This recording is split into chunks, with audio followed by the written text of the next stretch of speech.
நமச்சிவாய. பக்த கோடிகளுக்கு அன்பான வணக்கம்.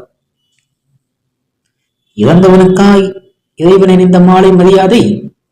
ஒரு மனிதன் இறந்தால் அந்த ஊரில் கோவில் நெறி சாத்தப்படுவது வழக்கம்.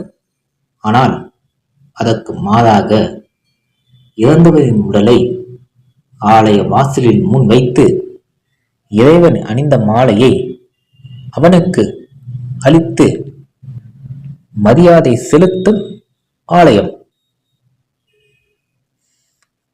கண்ண முனிவரின் அறிவுரையின்படி பிந்தைய முனிவர் சிவபெருமானை நோக்கி முக்தி அடைவதற்காக தவம் இருந்தார். அவர் பக்தியில் மகிழ்ந்த சிவபெருமான் அவருக்கு காட்சியளித்து அவரை தழுவிக்கொண்டார்.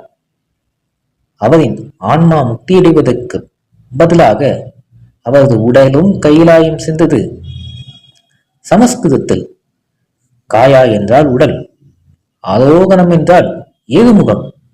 எனவே இங்கு இறைவன் பெயர் காயாரோகணேஸ்வரர் என்று அழைக்கப்படுகிறார். இந்த ஆலயம் நாகப்பட்டினம் பேருந்து நிலையத்திலிருந்து 1.2 கிலோமீட்டர் தூரத்தில் உள்ளது. முக்தி தரும் ஆலயங்கள் 5. நாம் பிறந்தாலே முக்தி தரும் ஊர் திருவாரூர். நாம் வாழ்ந்தாலே முக்தி தரும் ஊர் காஞ்சிபுரம். இறைவனை தரிசிக்க முக்தி தரும் ஊர் தில்லை, அதாவது சிதம்பரம்.